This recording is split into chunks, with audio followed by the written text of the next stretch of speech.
Good morning friends. कल हम लोगों ने 69th बीपीएससी के प्रीलिम्स के हिस्ट्री के क्वेश्चंस को एनालिसिस किया था। आज आगे हम 68th बीपीएससी के प्रीलिम्स के क्वेश्चंस को एनालिसिस करेंगे। तो चलिए स्टार्ट करते हैं आज का सेशन। पहला क्वेश्चन है कि नमक सत्याग्रह के दौरान बिहार के लोगों ने नमक बनाने के साथ साथ सरकार के विरुद्ध किस कर का विरोध करने का विकल्प चुना था? इसका उत्तर है उन उपयुक्त में से कोई नहीं। नमक सत्याग्रह के दौरान बिहार के लोगों ने चौकीदारी कर अदा नहीं करने का आंदोलन चलाया था, इसलिए जो कि इस पांचों विकल्प में से कहीं भी उसको मेंशन नहीं किया गया है, इसलिए इसका आंसर होगा उपयुक्त में से कोई नहीं। इससे संबंधित कुछ फैक्ट्स देख लेते हैं नमक सत्याग्रह से जुड़े हुए। नमक सत्याग्रह महात्मा गांधी के नेतृत्व में प्रारंभ किया गया था। इसके माध्यम से महात्मा गांधी जी द्वारा नमक कानूनों का उल्लंघन किया गया था और इसमें कुल 24 दिनों की उनके द्वारा यात्रा की गई थी। दांडी यात्रा जिसको कहते हैं, अपने साबरमती आश्रम से दांडी तक। इसमें अपने चुने हुए 78 अनुयायियों के साथ उनके द्वारा यात्रा की गई थी और ये यात्रा 12 मार्च 1930 से 5 अप्रैल 1930 तक की गई थी। इसमें नमक सत्याग्रह में नमक कानूनों के उल्लंघन के साथ साथ जो सरकारी स्कूल और कॉलेज थे उसका भी बहिष्कार किया गया था, विदेशी कपड़ों का बहिष्कार किया गया था और भारत के अलग अलग हिस्सों में अलग अलग स्वतंत्रता सेनानियों द्वारा नमक सत्याग्रह का नेतृत्व किया गया था, जिसमें तमिलनाडु में श्री राजगोपालाचारी द्वारा किया गया था, मणिपुर में रानी गैडिन्ल्यू द्वारा किया गया था इसका नेतृत्व। वहीं उत्तर पश्चिम भारत में इसको खान अब्दुल गफ्फार खान ने इसको नेतृत्व प्रदान किया था। सविनय अवज्ञा आंदोलन भी नमक सत्याग्रह के साथ ही प्रारंभ हो गया था 1931 में। अंत में इस कानून को सरकार को वापस लेना पड़ा और 1931 के गांधी इरविन समझौता, लॉर्ड इरविन के साथ, जो उस समय तत्कालीन भारत के लॉर्ड गवर्नर जनरल थे, उनके साथ गांधी जी का समझौता हुआ था और उस समझौते के आधार पर सविनय अवज्ञा आंदोलन को वापस लिया गया था। अब अगला प्रश्न है कि श्री कृष्ण सिंह द्वारा गठित बिहार की निर्वाचित सरकार ने फरवरी 1938 में किस कारण से इस्तीफा दे दिया था? इसका भी आंसर उपयुक्त में से कोई नहीं। ब्रिटिश सरकार द्वारा भारतीयों की अनुमति के बिना द्वितीय विश्व युद्ध में भारत को झोंक देने के कारण उस समय गठित जो भी प्रांतीय सरकारें थीं उसके द्वारा इस्तीफा दे दिया गया था। चूँकि इसमें से किसी भी ऑप्शन में द्वितीय विश्व युद्ध से संबंधित कारण को नहीं दर्शाया गया है, इसलिए इसका आंसर होगा उपयुक्त में से कोई नहीं। इससे संबंधित कुछ फैक्ट्स देख लेते हैं। 1935 के भारत सरकार अधिनियम के तहत प्रांतीय सरकार का गठन हुआ था। इसमें से मद्रास, संयुक्त प्रांत जिसको आज उत्तर प्रदेश कहते हैं, मध्य प्रांत जिसको आज मध्य प्रदेश कहते हैं, बिहार, उड़ीसा, बम्बई में जो कांग्रेस की सरकारें गठित हुई थी। लेकिन सेकेंड वर्ल्ड वार में ब्रिटिश सरकार द्वारा भारत को पार्टिसिपेट कराने के कारण विरोध स्वरूप प्रांतीय सरकारों द्वारा इस्तीफा दे दिया गया था। प्रांतीय सरकार के इस्तीफे के कारण मुस्लिम लीग द्वारा 22 दिसंबर 1939 को मुक्ति दिवस मनाया था, कांग्रेस द्वारा अपनी प्रांतीय सरकार के इस्तीफा देने के कारण। अगला प्रश्न है, किसने चंपारण सत्याग्रह के दौरान बिहार में गांधी जी की जान बचाई थी?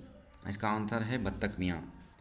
चंपारण सत्याग्रह के बारे में कुछ तथ्य देख लेते हैं। चंपारण सत्याग्रह महात्मा गांधी के नेतृत्व में 1917 में हुई थी। इसका मूल कारण था तीन कठिया पद्धति का विरोध करना। तीन कठिया पद्धति क्या था? इस पद्धति के तहत वहाँ के किसानों को, चंपारण के किसानों को जबरन नील की खेती कराने के लिए बाध्य किया जाता था। इसके लिए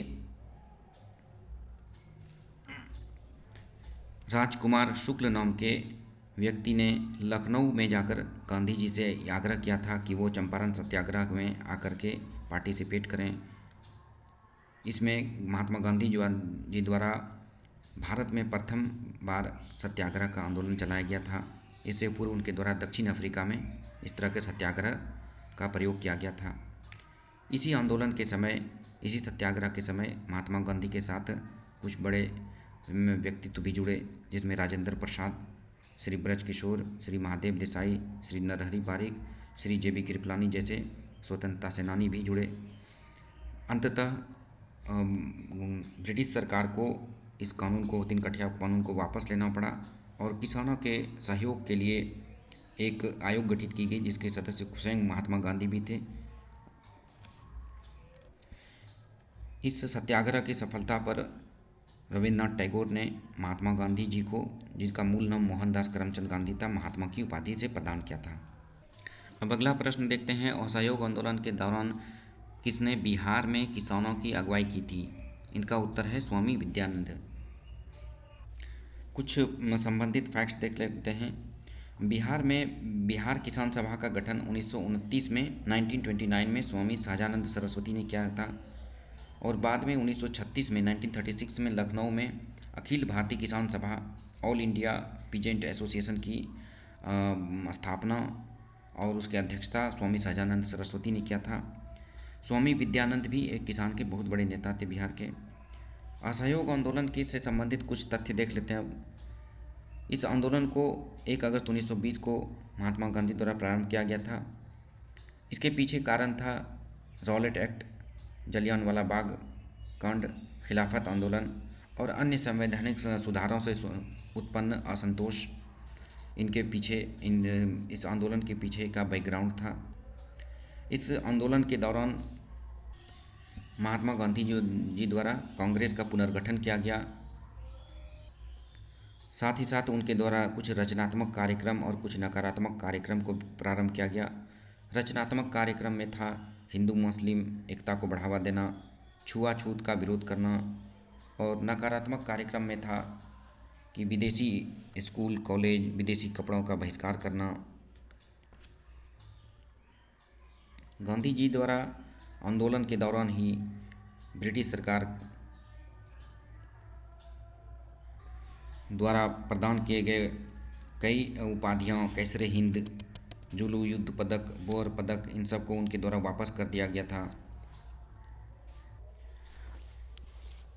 असहयोग आंदोलन को पूरी तरह से अहिंसात्मक रखा गया था, परंतु चौरी चौरा जो गोरखपुर का एक स्थल था, वहाँ पर 5 फरवरी 1922 को हिंसात्मक रूप लेने के कारण इस आंदोलन को महात्मा गांधी द्वारा वापस ले लिया गया था। आंदोलन को वापस लेने के बाद महात्मा गांधी को 6 वर्षों के लिए ब्रिटिश सरकार द्वारा जेल की सज़ा दे दी गई थी। अगला प्रश्न है कि प्रथम बार संघर्ष के तरीकों के रूप में स्वदेशी एवं बहिष्कार किसके दौरान अपनाए गए थे? इसका आंसर है बंगाल विभाजन।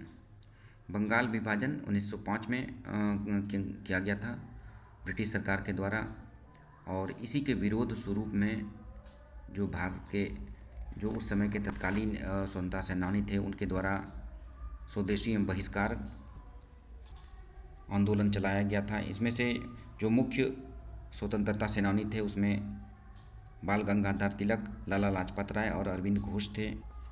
कुछ महत्वपूर्ण तथ्य, बंगाल विभाजन 1905 में किया गया था, जिसके तहत पूर्वी बंगाल और असम, अब बंगाल को विभाजित करके पूर्वी बंगाल और असम का एक प्रांत बनाया गया था और बंगाल के दूसरे हिस्से को मिलाकर बिहार, उड़ीसा समेत एक दूसरा प्रांत बनाया गया था। 7 अगस्त 1905 को स्वदेशी एवं बहिष्कार आंदोलन को प्रारंभ किया गया था। 16 अक्टूबर 1905 को शोक दिवस के रूप में बंगाल विभाजन के विरोध में शोक दिवस मनाया गया था। और स्वदेशी को बढ़ावा देने के लिए इस समय कई महत्वपूर्ण काम किए गए थे, जैसे 1906 में राष्ट्रीय शिक्षा परिषद की स्थापना की गई थी। PC राय द्वारा बंगाल केमिकल्स की स्थापना की गई थी। इसी बंगाल विभाजन के विरोध में रविन्द्रनाथ टैगोर द्वारा अमार सोनार बंगला गीत को लिखा गया था, जो कि बाद में बांग्लादेश का राष्ट्रीय गीत बना। इस प्रश्न में होम रूल आंदोलन और साइमन कमीशन के बारे में भी उल्लेख किया गया है, उससे संबंधित कुछ तथ्यों को देख लेते हैं। होम रूल आंदोलन 1916 में एनी बेसेंट और बाल गंगाधर तिलक द्वारा प्रारंभ किया गया था। इसका उद्देश्य था ब्रिटिश सरकार से स्वराज की प्राप्ति। होम रूल आंदोलन के दौरान ही एनी बेसेंट द्वारा कॉमनवेल, अपनी पत्रिका कॉमनवेल और न्यू इंडिया को प्रारंभ किया गया था, और बाल गंगाधर तिलक द्वारा मराठा नाम से और केसरी के नाम से पत्रिका प्रारंभ किया गया था। बाद में 1917 में एनी बेसेंट कांग्रेस की पहली महिला अध्यक्ष भी चुनी गई। वहीं साइमन कमीशन एक 7 सदस्यीय कमेटी थी जो 1927 में ब्रिटिश सरकार द्वारा भेजी गई थी। उनका काम था 1919 में के भारत शासन अधिनियम के तहत जो व्यवस्थाएं यहाँ लागू की गई थी उसकी जांच पड़ताल करना और भारतीयों के लिए एक उत्तरदायी सरकार की सिफारिश करना था। लेकिन इसमें एक भी भारतीय सदस्यों को नहीं रखा गया था, जिसके कारण भारत के उस समय के जो राष्ट्रीय स्तर के जो नेता थे उनके द्वारा इनका विरोध किया गया था। कांग्रेस द्वारा मद्रास में अपने मद्रास अधिवेशन में इसका विरोध किया गया था। मुख्य रूप से मद्रास अधिवेशन की अध्यक्षता मुख्तार अहमद अंसारी द्वारा किया जा रहा था। साइमन कमीशन के विरोध में ही 1928 में नेहरू रिपोर्ट श्री मोतीलाल नेहरू के द्वारा नेहरू रिपोर्ट प्रस्तुत किया गया था। अगला प्रश्न है कि 1906 में आयोजित भारतीय राष्ट्रीय कांग्रेस के कलकत्ता अधिवेशन में भारत के लिए स्वराज का झंडा किसके द्वारा फहराया गया था? इसका उत्तर है दादा भाई नौरोजी। स्वराज शब्द का अर्थ होता है कि एक ऐसी शासन प्रणाली जो भारतीयों द्वारा संचालित हो। अगर आज के संदर्भ में अगर देखें तो स्वराज का अर्थ ये था, अगर भारत में आज स्वराज रहता तो जो राष्ट्रपति का पद है वो ना होकर के यहाँ राजा का पद होता और राजा एक ब्रिटिश सरकार होती। लेकिन बाकी सारी व्यवस्थाएं जैसी हैं अभी वैसे ही उस समय रहती। तो स्वराज का अर्थ ये था कि सांकेतिक रूप से ब्रिटिश सरकार की हुकूमत रहेगी, लेकिन व्यवहारिक रूप में जो भारत की चुनी हुई जो सरकार है उनके द्वारा यहाँ पर शासन व्यवस्था की जाएगी। अगला प्रश्न है कि स्वतंत्रता संग्राम के दौरान भारतीय राज्यों कश्मीर, हैदराबाद, त्रावणकोर में एक समानांतर आंदोलन शुरू किया गया था, उसका नाम क्या था? इसका उत्तर है प्रजामंडल आंदोलन। दरअसल उस समय ब्रिटिश सरकार द्वारा पूरे भारत पर नियंत्रण तो ज़रूर किया गया था, परंतु उनके द्वारा डायरेक्ट हुकूमत, डायरेक्ट जो शासन था वो कुछ क्षेत्रों पर नहीं किया जाता था। बहुत बड़े ऐसे क्षेत्र थे जिस पर अभी भी जो मध्यकालीन राजा थे, नवाब थे, उनका हुकूमत था। 1857 की क्रांति में जब इन नवाबों और राजाओं ने क्रांतिकारियों के विरुद्ध ब्रिटिश सरकार का समर्थन किया, ब्रिटिश सरकार ने इन राजाओं और नवाबों के जो एग्जिस्टेंस थे उसको बनाए रखा और उनके आंतरिक हुकूमत के मामले में ब्रिटिश सरकार द्वारा किसी भी प्रकार का हस्तक्षेप नहीं किया गया। इसका परिणाम ये हुआ कि जहाँ पर भारत के अन्य हिस्से में जिसमें ब्रिटिश हुकूमत थी वहाँ पर आधुनिक शिक्षा, आधुनिक रेलवे जैसे नई विचारधारा का आगमन होने लगा था। वहीं पर भारतीय राज्यों में, भारतीय रियासत में अभी भी पुरानी व्यवस्था, मध्यकालीन व्यवस्था लागू थी, जिसके कारण जब भारतीय राष्ट्रीय आंदोलन का उदय हुआ तो इन भारतीय राज्यों, भारतीय रियासत के जो जनता थी इनके बीच में भी राष्ट्रीय आंदोलन की भावना जागृत हुई और 1927 में बलवंत राय मेहता के नेतृत्व में अखिल भारतीय राज्यों की जनता का सम्मेलन आयोजित किया गया और आगे जाकर के महात्मा गांधी जी द्वारा भी राजकोट में रियासत आंदोलन में भागीदारी किया गया। प्रारंभ में जो राष्ट्रीय आंदोलन थे कांग्रेस के नेतृत्व में, उनके द्वारा राजाओं और नवाबों का विरोध नहीं किया जा रहा था। उनको ऐसा महसूस हो रहा था कि अगर इनका विरोध करेंगे तो राष्ट्रीय आंदोलन को कुचलने में, जिस प्रकार से 1857 की क्रांति को कुचलने में इन राजाओं और नवाबों ने अंग्रेज़ों का सहयोग किया है, उसी प्रकार का सहयोग ये करने लगेंगे। लेकिन बाद में जब वहाँ की जनता ने जब आंदोलन करना प्रारंभ कर दिया तो और वहाँ की जनता ये अपील कर रही थी कि कांग्रेस के मंच से उसको समर्थन दिया जाए, तब लाहौर अधिवेशन से पहली बार रियासत की जो जनता थी उसका जो विरोध था उनको नेतृत्व प्रदान किया गया, उनको उसको नोटिस किया गया और रियासत की जनता के मामलों को भी अपने एजेंडे में लागू किया गया।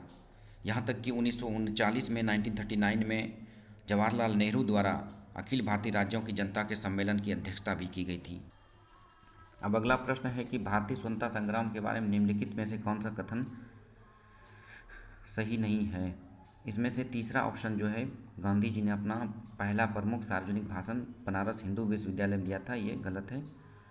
शेष दो जो विकल्प हैं वो सही हैं कि गांधी जी द्वारा चौरी चौरा कांड के बाद असहयोग आंदोलन को बंद कर दिया गया था, जैसा कि मैंने पूर्व में ही बताया। और असहयोग आंदोलन की समाप्ति के बाद वर्ष 1921 में महात्मा गांधी को 6 वर्षों के लिए जेल की सज़ा हुई थी। अब अगला प्रश्न है कि अबुल कलाम आज़ाद के द्वारा किस पत्रिका को संपादित किया गया था। इसका उत्तर है अल हिलाल। कॉमरेड पत्रिका मोहम्मद अली द्वारा प्रारंभ किया गया था। उस समय जो स्वतंत्रता सेनानी थे मोहम्मद अली, शौकत अली, उन्हीं में से मोहम्मद अली द्वारा द कॉमरेड के पत्रिका का संचालन किया गया था। मौलाना अबुल कलाम आज़ाद द्वारा 2 पत्रिका संपादित किया गया था, अल हिलाल और दूसरे का नाम था अल बिलाग। अब अगला प्रश्न है कि 19वीं शताब्दी के अंत में इतिहास के अध्ययन ने भारत में राष्ट्रीयता की भावना पैदा करने में किस प्रकार मदद की।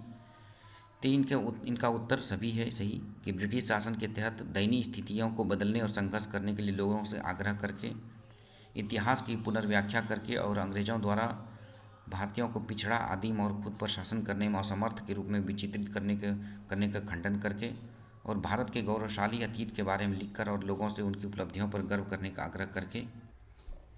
इस समय जो ब्रिटिश इतिहासकार थे उनके द्वारा भारत को एक पिछड़ा हुआ देश बताया गया और इस प्रकार से चित्रित किया गया था कि भारत के लोग खुद पर शासन करने में असमर्थ हैं और अंग्रेज़ों को एक दैवी कृपा के आधार पर भारत में हुकूमत करने के लिए भेजा गया है।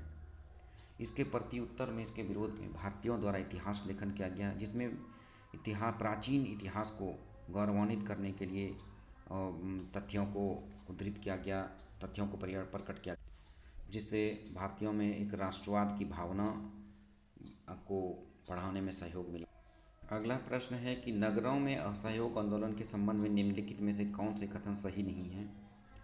इनमें से पहला और दूसरा विकल्प गलत है और तीसरा विकल्प सही है। इस आंदोलन में केवल उच्च जाति और अमीर वर्ग के लोगों ने ही भागीदारी नहीं किया था, बल्कि समाज के एक व्यापक वर्ग, समाज के एक सभी वर्गों ने इसमें पार्टिसिपेट किया था। कृषक ने, मजदूरों ने, सभी ने इसमें पार्टिसिपेट किया था। साथ ही साथ मद्रास में जस्टिस पार्टी जो थी उनके द्वारा काउंसिल चुनाव का बहिष्कार न करके उनके द्वारा इस काउंसिल के जो इलेक्शन थे उसमें पार्टिसिपेट किया गया था। तो इसलिए इसका उत्तर है A 1 और 2। अगला प्रश्न है कि एक सन्यासी जो फिजी में एक गिरमिटिया मजदूर के रूप में काम करने के बाद उस ज़िले में अपनी पीठ पर तुलसीदास रामायण की एक प्रति लेकर आया था, जिससे वह ग्रामीण श्रोताओं को छंद सुनाता था। यहाँ जिस किसान नेता का जिक्र है वह है, इसका उत्तर है बाबा रामचंद्र। बाबा रामचंद्र ने ही बाद में जाकर अवध किसान आंदोलन को नेतृत्व प्रदान किया था। यहाँ पर दोस्तों एक शब्द का इस्तेमाल किया गया है, गिरमिटिया मजदूर। ये गिरमिटिया मजदूर क्या था? जो ब्रिटिश सरकार द्वारा भारत के जो गरीब जो मजदूर थे उनको काम करने के लिए दक्षिण अफ्रीका और अन्य देशों में ले जाए जाते थे। इनके साथ एक एग्रीमेंट किया जाता था, तो इस लेबर को प्रारंभ में एग्रीमेंटेड लेबर कहा जाता था और इसी एग्रीमेंट शब्द का एक बदला हुआ रूप गिरमिट है, जो जिसको कि मजदूर इस्तेमाल करते थे। उसी आधार पर इन मजदूरों को, एग्रीमेंटेड मजदूर को गिरमिटिया मजदूर कहा जाने लगा। अगला प्रश्न है कि ऑल इंडिया हरिजन संघ की स्थापना 1932 में किसके द्वारा की गई थी? इसका उत्तर है महात्मा गांधी द्वारा की गई थी। अगला प्रश्न है 20 फरवरी 1947 को प्रधानमंत्री एटली ने भारत से ब्रिटिश शासन को कब तक वापस लेने की घोषणा की थी? इसका उत्तर है जून 1948। इससे संबंधित कुछ तथ्य देख लेते हैं। इटली कौन थे? इटली श्रमिक दल के ब्रिटेन के पीएम थे।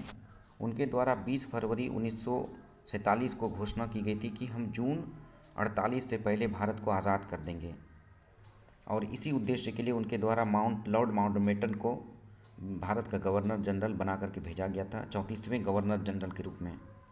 और इसी माउंटबेटन द्वारा 3 जून 1947 की योजना प्रस्तुत की गई थी, और इसी 3 जून की योजना के आधार पर भारत का विभाजन भारत और पाकिस्तान में हुआ था। अगला प्रश्न है कि स्वराज दल की स्थापना बिहार में किसने की थी? इसका उत्तर है श्री कृष्ण सिंह। स्वराज दल से संबंधित कुछ तथ्य देख लेते हैं। स्वराज दल का गठन 1923-24 में श्री चित्तरंजन दास और मोतीलाल नेहरू द्वारा किया गया था। स्वराज दल का पूरा नाम था कांग्रेस खिलाफत स्वराज दल, जिसकी स्थापना इलाहाबाद में 1923 में। इसकी स्थापना असहयोग आंदोलन की पृष्ठभूमि में हुई थी, जहां पर महात्मा गांधी द्वारा किसी भी प्रकार के चुनाव में भागीदारी का बहिष्कार किया जा रहा था। वहीं पर स्वराज दल द्वारा चुनाव में हिस्सेदारी का दावा प्रस्तुत किया गया। सबसे पहले मेयर के चुनाव में भागीदारी किया गया और कलकत्ता मेयर के रूप में चित्तरंजन दास निर्वाचित हुए। वहीं पर पटना में डॉक्टर राजेंद्र प्रसाद मेयर निर्वाचित हुए और इलाहाबाद में पंडित जवाहरलाल नेहरू और अहमदाबाद में विट्ठल भाई पटेल। बाद में 1925 में विट्ठल भाई पटेल केंद्रीय विधानमंडल के स्पीकर के रूप में भी निर्वाचित। अब अगला प्रश्न है कि इनमें से किसने हुमायूं को यह प्रस्ताव दिया था कि यदि उसे बंगाल पर अधिकार करने दिया गया तो वह बिहार को समर्पित कर देगा और 10 लाख दिनार की वार्षिक श्रद्धांजलि अर्पित करेगा? इसका उत्तर है शेर खान, जिसको शेर शाह सूरी को भी कहते हैं। आगे चल करके हुमायूं और शेर शाह के बीच में 2 महत्वपूर्ण युद्ध लड़े गए थे, जिसको चौसा का युद्ध और कन्नौज का युद्ध कहा जाता है। 1539 में चौसा का युद्ध लड़ा गया था और 1540 में कन्नौज का युद्ध, जिसमें कि शेर शाह की विजय हुई थी और हुमायूं हार करके मुग़ल साम्राज्य जिसकी स्थापना बाबर ने की थी उससे हाथ गंवाना पड़ा हुमायूं को। अब अगला प्रश्न है कि विक्रमशिला विश्वविद्यालय किसके द्वारा स्थापित किया गया था? पिछले वीडियोज़ में भी मैंने बताया था कि इसकी स्थापना धर्मपाल ने किया था, जो पाल वंश के एक महत्वपूर्ण शासक थे। और इसी के साथ उदंतपुरी विश्वविद्यालय की स्थापना की गई थी, जो कि देवपाल के समय में की गई थी। अब अगला प्रश्न है कि इनमें से बिहार के प्रथम राज्यपाल कौन थे? इसका उत्तर है सर जेम्स डेविड शिफ्टन। अगला प्रश्न है कि महात्मा गांधी एंड बिहार रेमिनिसेंस के लेखक कौन थे? इसके लेखक डॉक्टर राजेंद्र प्रसाद थे। अब अगला प्रश्न है कि प्राचीन काल में गंगा के दक्षिण क्षेत्र को क्या कहा जाता था? इसका उत्तर है उपयुक्त में से कोई भी नहीं। मूलतः जो भारत के पूर्वी भाग को उस समय प्राचीन काल में साम्राज्य कहा जाता था और पश्चिमी भाग को स्वराज्य कहा जाता था। उत्तर के भाग को वैराज्य कहा जाता था, दक्षिण को भोज्य कहा जाता था और मध्य देश को राज्य कहा जाता था। अब अगला प्रश्न है कि भारतीय उपमहाद्वीप में लोहे का प्रयोग कब शुरू हुआ था? इसमें इसका उत्तर है उपयुक्त में से कोई नहीं। भारतीय उपमहाद्वीप में लोहे का प्रयोग आर्यों के आगमन से प्रारंभ हुआ था और हम जानते हैं कि आर्यों का आगमन 1500 से 1000 ईसा पूर्व के बीच में हुआ था और आर्यों के द्वारा ही उसी। अगला प्रश्न है कि दूसरी शताब्दी के आसपास रचित संस्कृत के शिलालेख के अनुसार सुदर्शन झील एक कृत्रिम जलाशय की मरम्मत किसने की थी? इसका सही आंसर है रुद्रतामन। अब थोड़ा सा इसका फैक्ट्स जान लेते हैं। सुदर्शन झील का निर्माण मौर्य काल में मौर्यकालीन जो गवर्नर थे जूनागढ़ के, उनके द्वारा सुदर्शन झील का निर्माण कराया गया था। इसका मरम्मत रुद्रदामन द्वारा कराया गया था, जो कि शक शासक थे, इंडो यूनानियन शासक थे और इनके द्वारा ही यहाँ पर संस्कृत का एक अभिलेख स्थापित कराया गया था। ये क्वेश्चन कई बार पूछे जा चुके हैं बीपीएससी में, अलग अलग तरीके से कई बार पूछे गए हैं कि वहाँ पर जो अभिलेख है किस भाषा में है, तो इसको देखने की ज़रूरत है। हमारा अगला प्रश्न है कि झांसी के पास देवगढ़ का मंदिर और इलाहाबाद के पास गढ़वा मंदिर में बनी मूर्तियाँ किस कला के महत्वपूर्ण अवशेष हैं? तो इसका आंसर है गुप्त कला। गुप्त कला के गुप्तकालीन जो शासक थे उनके द्वारा ही देवगढ़ के मंदिर और गढ़वा के मंदिरों का निर्माण कराया गया था। और उस और जो उस समय के जो अन्य जो मंदिर थे उनके बारे में भी थोड़ी जानकारी लेना ज़रूरी है। जैसे कि शिव मंदिर वहाँ पर भूमरा में बना था, और जबलपुर तिगवा में विष्णु मंदिर का निर्माण कराया गया था गुप्त काल में। देवगढ़ के झांसी देवगढ़ में दशावतार का मंदिर। इसी तरह से शिरपुर में लक्ष्मण मंदिर, जिसको ईंटों का मंदिर भी कहा जाता है। उदयगिरी में विष्णु मंदिर, और भीतरगांव में कानपुर में ईंटों का मंदिर। सारनाथ में धमेक स्तूप, और नालंदा बौद्ध विहार भीतरी में जगह एक था, वहाँ पर भी ईंटों का मंदिर का निर्माण कराया गया था। अगला प्रश्न है, निम्नलिखित में से किस युद्ध में मुख्य विरोधियों का सही उल्लेख नहीं किया गया है? इसका सही उत्तर है पानीपत का द्वितीय युद्ध। पानीपत का द्वितीय युद्ध अकबर और हेमू के बीच में लड़ा गया था, और प्रथम युद्ध बाबर और इब्राहिम लोदी के बीच में लड़ी गई थी, और तीसरी युद्ध जो लड़ी गई थी वो मराठा और अहमद शाह अब्दाली के बीच में लड़ी गई थी। पानीपत की द्वितीय युद्ध अकबर और हेमू के बीच में जो लड़ी गई थी, इसमें निर्णायक युद्ध हुई थी जिसमें कि अकबर की विजय हुई थी। हेमू मुख्य रूप से वजीर थे, प्रधानमंत्री थे, जो उस वक्त के सूर शासक थे। शेरशाह सूरी के वंशज के जो हुकूमत थी हिंदुस्तान में, उन्हीं के वजीर थे। उनकी तरफ से हेमू लड़ रहे थे, जिसने विक्रमादित्य की भी उपाधि धारण किया था। तो इसमें अकबर की विजय हुई थी, और मुग़ल साम्राज्य की जो स्थापना बाबर ने किया था उसको एक महत्वपूर्ण शासक सूरवंश के शासक को हरा करके अकबर ने मुग़ल सत्ता को एक बार पुनः भारत में स्थापित किया था। हमारा अगला प्रश्न है कि दिल्ली सल्तनत के दौरान मुकद्दम या चौधरी पद का इस्तेमाल किसके लिए किया जाता है? इसका सही आंसर है गांव के सरपंच को मुकद्दम या चौधरी कहा जाता था। अब यहीं पर दिल्ली सल्तनत में जो प्रशासनिक व्यवस्था थी, जो वहाँ पर पदाधिकारियों अधिकारियों के जो नाम थे, उनका भी थोड़ा सा डिटेल फैक्ट्स जान लेना ज़रूरी है, ताकि आने वाले एग्ज़ाम में उससे संबंधित प्रश्न पूछे जा सकते हैं। जैसे वहाँ पर कोतवाल, दिल्ली सल्तनत में शहरों में शांति व्यवस्था बनाए रखने के लिए कोतवाल नाम का पदाधिकारी होता था, और बड़े नगरों का जो मजिस्ट्रेट होता था उसको अमीर दाद कहा जाता था। दाद का मतलब ही होता है इंसाफ, तो मजिस्ट्रेट था वो। मुफ्ती होता था जो धर्म का एक्सप्लेनेशन करता था।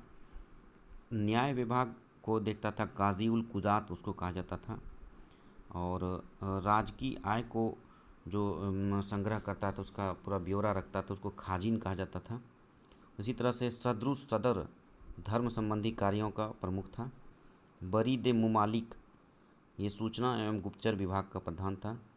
इसी तरह से मुतशर्रिफ शाही कारखानों की देखभाल करता था, और मुहतसिब नाम का पदाधिकारी लोगों के आचरण पर नज़र रखते थे, और मजमुआदार नाम का पदाधिकारी आय व्यय का ब्यौरा रखता था, राजस्व का। शहनय मंडी जो बाज़ार में बाट माप की जांच करता था। इसी तरह से दीवान रियासत था जो बाज़ार पर नियंत्रण रखता था। अगला है अरीज ममालिक, ये सैन्य विभाग था, जिसकी स्थापना बलबन ने किया था, जो दिल्ली सल्तनत के शासक थे। इंशाए ममालिक पत्राचार विभाग का प्रधान था। रसालते ममालिक विदेश विभाग का प्रधान था। वकीले दर शाही महल और सुल्तान की व्यक्तिगत सेवाओं का प्रबंधन करता था। बारबक दरबारी शिष्टाचार के नियम को लागू करता था, जिसको अमीर हाजिब भी कहा जाता था। इसी तरह से अमीर बहर था, जो कि जल मार्गों पर नियंत्रण रखता था। अमीर मजलिस था, जो कि सभाओं और दावतों का प्रबंधन करता था, जो बादशाह के सभाएं और दावत होते थे। तो ये सारी जो मुख्य जो दिल्ली सल्तनत के मुख्य पदाधिकारी थे उनके नाम थे, जहाँ से प्रायः प्रश्न पूछे जाते हैं। अगला प्रश्न है कि तबकाते अकबरी, जिसे कभी कभी अबुल फजल के अकबरनामा से अधिक विश्वसनीय माना जाता है, किसके द्वारा लिखा गया था? तो इसका सही आंसर है निजामुद्दीन अहमद। निजामुद्दीन अहमद ने तबकात अकबरी लिखा था। अकबर की जीवनी, अकबर के जो शासनकाल है उसके बारे में इसमें विवरण मिलता है। और अबुल फजल ने अकबरनामा लिखा था, जिसको आईने अकबरी भी कहते हैं। गुलबदन बेगम हुमायूं की बहन थी, जिसने हुमायूंनामा लिखा था। इसी तरह से अब्दुल हमीद लाहौरी थे, जो कि शाहजहां के काल में इन्होंने पादशाह नामा नाम की पुस्तक लिखी। कुछ अन्य तथ्य जिसको जान लेना ज़रूरी है। तुजुके बाबरी और तुर्की भाषा में, जिसको बाबरनामा भी कहा जाता है, बाबर ने खुद ने लिखा था, उसकी आत्मकथा थी। एक अन्य महत्वपूर्ण ग्रंथ था मुंतखबुत तवारीख, जो फारसी भाषा में अब्दुल कादिर बदायूनी द्वारा लिखी गई थी। तो जहांगीर द्वारा भी अपनी आत्मकथा लिखी गई थी, जिसको तुजुके जहांगीरी कहा जाता है, फारसी भाषा में लिखी गई थी। इसी तरह से आलमगीर नामा फारसी भाषा में काजिम शिराजी द्वारा लिखी गई थी। और अंत में मजमुल बहरैन फारसी भाषा में दारा शिको द्वारा लिखी गई थी। अगला प्रश्न है कि इनमें से किस प्रसिद्ध शासक ने अपनी माता के नाम पर विजयनगर के पास नागलपुरम की एक उपनगरीय बस्ती की स्थापना की थी? इसका सही उत्तर है कृष्णदेवराय। अब कृष्णदेवराय से जुड़ी हुई कुछ तथ्य को जान लेना जरूरी है। कृष्णदेवराय तुलु वंश के शासक थे, जो विजयनगर साम्राज्य के शासक थे, और 1509 से 1529 के बीच में इसकी हुकूमत रही थी। इनके द्वारा अपनी तेलुगु भाषा में अमुक्त माल्याद ग्रंथ की रचना की गई थी। इन्हीं के शासनकाल में पुर्तगाल के यात्री डोमिंगो पायस ने विजयनगर साम्राज्य का दौरा किया था। साथ ही पुर्तगाली यात्री बारबोसा ने भी विजयनगर की साम्राज्य की यात्रा की थी इनके शासनकाल में। इन कृष्णदेवराय उस समय तत्कालीन भारत के सबसे शक्तिशाली शासक थे। स्वयं बाबर ने भी अपनी आत्मकथा में कृष्णदेवराय को भारत का सर्वाधिक शक्तिशाली शासक माना। इनके द्वारा कई प्रसिद्ध मंदिरों का भी निर्माण कराया गया था, जैसे हजारा मंदिर, विठल स्वामी मंदिर का निर्माण कराया गया था। अगला प्रश्न है कि इनमें से किसने 1947 में भारत और पाकिस्तान की अंतर्राष्ट्रीय सीमाएं खींचने के लिए स्थापित की गई 2 सीमा आयोगों का नेतृत्व किया था? इसका सही उत्तर है रेडक्लिफ। जब भारत पाकिस्तान का विभाजन हो गया था, माउंटबेटन योजना, जिसको जून योजना भी 3 जून योजना भी कहा जाता है, जब भारत और पाकिस्तान के विभाजन हो गया था तो उनके बीच में अंतर्राष्ट्रीय सीमाओं का निर्धारण के लिए सर रेडक्लिफ की नियुक्ति की गई थी। अब इससे जुड़े हुए अन्य तथ्य देख लेते हैं कि जो भारत और पाकिस्तान के बीच में सीमा रेखा है उसको रेडक्लिफ सीमा कहते हैं, और भारत और चाइना के बीच में जो सीमा रेखा है उसको मैकमोहन सीमा रेखा कहते हैं, और पाकिस्तान और अफ़गानिस्तान के बीच जो सीमा रेखा है उसको डूरंड सीमा रेखा कहा जाता है। अगला प्रश्न है कि किसने बंगाल में महालवाड़ी बंदोबस्त प्रणाली की शुरुआत की थी? इसका सही उत्तर है लॉर्ड मैकेंजी। लॉर्ड मैकेंजी ने बंगाल में महालवाड़ी बंदोबस्त प्रणाली को प्रारंभ किया था। इससे संबंधित कुछ तथ्य ये है कि उस समय ब्रिटिश सरकार के राजस्व का एक मुख्य स्रोत जो भूमि राजस्व था वो एक बहुत बड़ा स्रोत था, और भू राजस्व की वसूली के लिए अंग्रेज़ों द्वारा यहाँ पर 3 प्रकार की व्यवस्था लागू की गई थी। अलग अलग क्षेत्र में अलग अलग प्रकार की व्यवस्था थी, जैसे बंगाल, बिहार और उड़ीसा, यूपी के बनारस में अस्थाई बंदोबस्त व्यवस्था लागू की गई थी। और इसी प्रकार से उसके द्वारा रैयतवाड़ी व्यवस्था तमिलनाडु के क्षेत्रों में, दक्षिण भारत में लागू किए गए थे, तमिलनाडु और मद्रास के क्षेत्रों में। महालवाड़ी बंदोबस्त की व्यवस्था उनके द्वारा मुख्य रूप से आज के पंजाब, मध्य प्रदेश और उत्तर प्रदेश के आगरा के इलाके में इसको लागू किया गया था। अब तीनों व्यवस्था में अंतर ये था कि अस्थाई बंदोबस्त व्यवस्था के तहत ज़मींदारों को ज़मीन का मालिक समझ लिया गया और उन्हीं से राजस्व की वसूली की जाती थी। एक तरह से अगर ज़मींदार अगर 100 रुपये की वसूली किसान से करता था तो उनको ये निर्देश था कि 10 रुपये वो स्वयं अपने पास रखेंगे और 90 रुपये वो कंपनी को या ब्रिटिश सरकार को जमा करेंगे। ये एक अस्थायी व्यवस्था थी जिसमें ज़मींदारों द्वारा किसानों का बहुत बड़े पैमाने पर शोषण किया जाता था। जितना टारगेट रहता था उससे कई गुना ज़्यादा उसके द्वारा किसानों से वसूली किया जाता था। वहीं रैयतवाड़ी व्यवस्था में रैयतों से लगान की वसूली किया जाता था।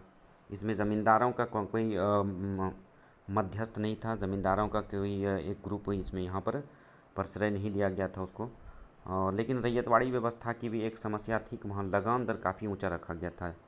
इसी तरह से महलवाड़ी बंदोबस्त में एक गांव के पूरे पूरे गांव के आधार पर राजस्व का निर्धारण होता था और गांव के मुखिया के माध्यम से लोगों से लगान की वसूली की जाती थी। इसमें भी एक समस्या थी कि लगान की दर काफ़ी ऊंची थी। रैयतवाड़ी व्यवस्था को दक्षिण भारत में टॉमस मुनरो और कैप्टन रीड ने उसको लागू किया था।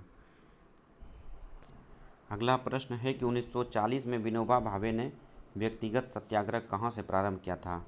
इसका सही उत्तर है महाराष्ट्र, पवनार से प्रारंभ किया गया था। व्यक्तिगत सत्याग्रह 1940 में प्रारंभ किया गया था महात्मा गांधी के थ्रू, और सेकेंड वर्ल्ड वार की पृष्ठभूमि में व्यक्तिगत सत्याग्रह को प्रारंभ किया गया था। इसका उद्देश्य था कि नैतिक विरोध करना, कंपनी जो ब्रिटिश सरकार थी उसको नैतिक विरोध करना था। और इसमें पहले जो सत्याग्रही थे विनोबा भावे को नामित किया गया और दूसरे सत्याग्रही के रूप में नेहरू जी को, पंडित जवाहरलाल नेहरू को नामित किया गया था। अगला प्रश्न है कि 1918 में मॉन्टफोर्ड सुधारों पर कांग्रेस ने एक महत्वपूर्ण रुख अपनाया, जिसके कारण पुराने उदारवादी अवशेष सप्रू, जयकर और चिंतामणि टूट गए, जिन्होंने गठन किया। इसका सही उत्तर है इंडियन नेशनल लिबरेशन फेडरेशन। इसमें 1918 में मॉन्टफोर्ड सुधार ब्रिटिश सरकार द्वारा लाया गया था। मॉन्टेग्यू चेम्सफोर्ड सुधार भी जिसको कहा जाता है। इन सुधारों के द्वारा संवैधानिक जो व्यवस्थाएं थी उसमें कुछ कुछ बदलाव किए गए थे, जैसे कि उत्तरदायी सरकार के प्रति इसका प्रयास था। प्रांतों में द्वैध प्रणाली की शासन लागू की गई। द्वैध शासन मतलब ये कि वहाँ पर ब्रिटिश सरकार और भारतीयों द्वारा चुने गए सरकार दोनों द्वारा अलग अलग विषयों पर नियम कानून बनाए जाते थे। साथ ही साथ पृथक निर्वाचन प्रणाली को भी एक विस्तृत रूप दिया था। इन सब कारणों से ब्रिटिश सरकार के इन सुधारों को कांग्रेस ने नकार दिया और उसने अपना जो राष्ट्रीय आंदोलन था उसको आगे बढ़ाया। और परंतु लेकिन इन कांग्रेस के इस नज़रिए से जो पुराने उदारवादी जो कांग्रेस के सदस्य थे वो सहमत नहीं थे और उसने कांग्रेस से अलग होकर के एक अलग दल का गठन कर लिया था, जिसका नाम था इंडियन नेशनल लिबरल फेडरेशन। अब मॉन्टेग्यू चेम्सफोर्ड सुधार में एक महत्वपूर्ण जो काम किया गया था वो था कि पृथक निर्वाचन प्रणाली को विस्तृत कर दिया था। विस्तृत करने का मतलब ये था कि इसका जो दायरा था मुसलमान के साथ साथ इसमें जो सिख, ईसाई जैसे और दलित को भी इस पृथक निर्वाचन की व्यवस्था में उसको शामिल कर लिया था। यहाँ पर एक टर्म जो बार बार रिपीट हो रहा है, पृथक निर्वाचन प्रणाली। ये पृथक निर्वाचन प्रणाली की पद्धति 1909 में मार्ले मिंटो सुधार से प्रारंभ किया गया था और इसके तहत यह किया गया था कि एक चुनाव क्षेत्र से, जैसे कि अभी क्या होता है कि एक चुनाव क्षेत्र से एक ही प्रत्याशी खड़े होते हैं और सभी लोग चाहे वो किसी भी धर्म और जाति से जुड़े हुए हैं उसको मतदान करते हैं और वहाँ एक क्षेत्र से एक ही प्रत्याशी जीत करके संसद में जाते हैं। लेकिन उस समय क्या व्यवस्था की गई थी पृथक निर्वाचन क्षेत्र के तहत कि एक चुनाव क्षेत्र से विभिन्न धर्म के लोग प्रतिनिधि चुनाव में खड़े होते थे और जो हर एक मतदाता अपनी धर्म अपनी जाति के प्रतिनिधि को ही वोट दे सकता था। इस व्यवस्था से एक तरह से जो भारत में जो एक फूट डालो और राज करो की नीति थी उसको बढ़ावा मिला, हिंदू मुस्लिम के बीच में एक विभाजन पैदा हुआ और यही कारण था कि आज़ादी के बाद पृथक निर्वाचन प्रणाली को जो भारतीय संविधान निर्माता थे उसने इसको एक्सेप्ट नहीं किया। अब अगला प्रश्न है कि कैबिनेट मिशन निम्नलिखित में से किसके लिए भारत भेजा गया था? इसका सही उत्तर है 2, सत्ता के हस्तांतरण के लिए एक संवैधानिक व्यवस्था तैयार करने के लिए इसको भेजा गया था। इसने पाकिस्तान की जिन्ना की मांगों को नकार दिया था और एक राष्ट्रीय सरकार की स्थापना की जो विषय ये था, राष्ट्रीय सरकार की स्थापना इसके द्वारा नहीं किया गया था। कैबिनेट मिशन जो वहाँ पर एटली थी, एटली प्रधानमंत्री थे, लेबर पार्टी के प्रधानमंत्री बने थे ब्रिटेन में, उनके द्वारा कैबिनेट मिशन 1946 में भेजी गई थी भारतीयों से सत्ता हस्तांतरण के विषय पर बातचीत करने के लिए। इसमें मुख्य रूप से जो सदस्य थे वो थे स्टेफर्ड क्रिप्स, एवी अलेक्जेंडर, पैंथिक लॉरेंस, ये 3 सदस्यीय समिति था। इनके द्वारा भारतीयों को संविधान निर्माण करने के लिए संविधान सभा के गठन का निर्देश दिया गया और जिसके आधार पर संविधान सभा का गठन हुआ और उनके द्वारा संविधान भारत का संविधान का निर्माण किया गया। इनके द्वारा अंतरिम सरकार का भी गठन किया गया था। और परंतु जो वहाँ पर मुस्लिम लीग के सदस्य थे उनके द्वारा अंतरिम सरकार में उनके द्वारा भागीदारी नहीं किया गया और अंतरिम सरकार के विरोध में उनके द्वारा 16 अगस्त 1946 को डायरेक्ट एक्शन डे मनाया गया। और इस दौरान 16 अगस्त 1946 को बड़े पैमाने पर भारत में विशेषकर बंगाल के नोआखली में बड़े पैमाने पर दंगे हुए थे। और इसी आधार पर मौलाना अबुल कलाम आज़ाद ने इस 16 अगस्त 1946 के डेट को काला दिवस, भारतीय इतिहास में काला दिवस के रूप में उसने इंगित किया था इसको। तो इस प्रकार से 67वीं बीपीएससी में जो भी प्रश्न हिस्ट्री के पूछे गए थे उसको एनालिसिस कर दिया गया है। जो भी उसके साथ फैक्ट्स थे उसको भी डिटेल कर दिया गया है।